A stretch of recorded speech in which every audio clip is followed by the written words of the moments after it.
Ini bersama rombongan Dharma Wanita se-Jawa Barat. Kalau Dharma Wanita berarti istri-istrinya pejabat Pemprov dan kabupaten kota. Kan sama kanwil-kanwil. Mereka datang ke sini sengaja ngedoain saya agar dapat jodoh. Tetapi karena sampai hari ini target pembangunan belum tercapai, untuk sementara menikah kita tunda dulu.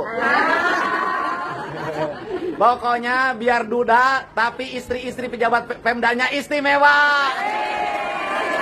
Ya Bu, terima kasih semuanya ya.